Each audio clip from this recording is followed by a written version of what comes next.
Hello, welcome to the video instructions for Module 14. The focus for this module will be on stereotypes, prejudice, and discrimination. We are continuing our journey through Unit 4. For this particular module, you will be reading Chapter 13 of the OER. You will also be reviewing your PowerPoint slides for this chapter. I have assigned a video response. You will also be completing your Module 14 discussion board and peer responses. Finally, you will be taking your Module 14 quiz. Please check into Canvas regularly to meet the deadlines of the course. And if you have any questions, please send me an email via Canvas. Well, let's see. There's so much to say about the content of this chapter. And I really want to challenge you all to think about being open-minded to the concepts within the chapter. In the past, we looked at morality and the idea that the prefrontal cortex is the location where, as humans, we have developed consciousness in terms of history and morality. We can all say that we have been socialized to be great people. This is most likely the case, as most humans are great people. We've all been taught by our families and educators and friends to be kind people. And so there's no question about kindness. We looked at that in helping and altruism, pro-social behavior. The issue is that when we bring up the topic of stereotyping, prejudice, discrimination, and racism, it oftentimes makes students and others feel uncomfortable. We don't want anybody to be accusing us of those types of behaviors or emotions.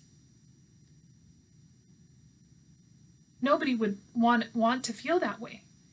But the issue is that at the base of who we are as social creatures, we cannot keep all of the different interactions and information that we pick up as very specialized pieces of information. We have to aggregate or sum together and come up with generalizations. Otherwise, cognitively, we would be overwhelmed. We wouldn't be able to learn new things. Because of this, we form schemas or cognitive structures around our experiences. That's what a stereotype is. It's a cognitive structure where we say, oh, all of these items belong in the same group.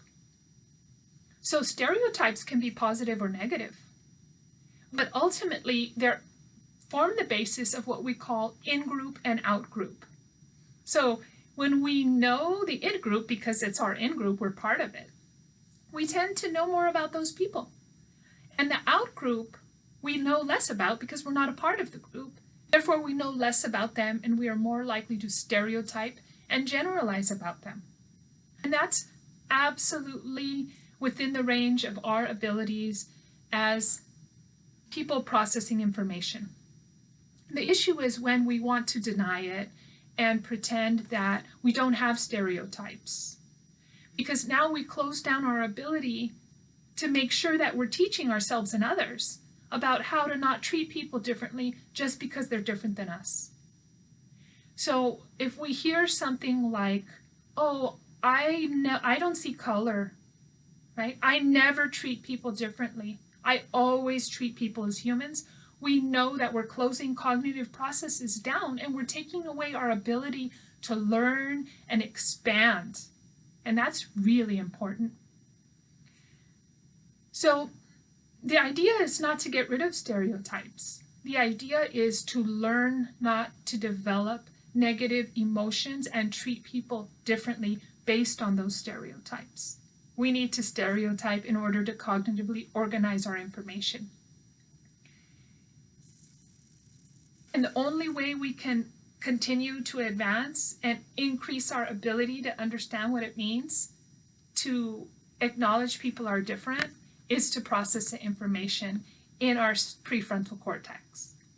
So I challenge you to embrace the idea that you do categorize people, whether that's based on race, ethnicity, religion, geographic location, gender, biological sex. Let's embrace it so that we can deconstruct the negative emotions that we feel about others as we get to know them as others and gain more information. Okay, I will see you back in the next instructions for the up and coming module.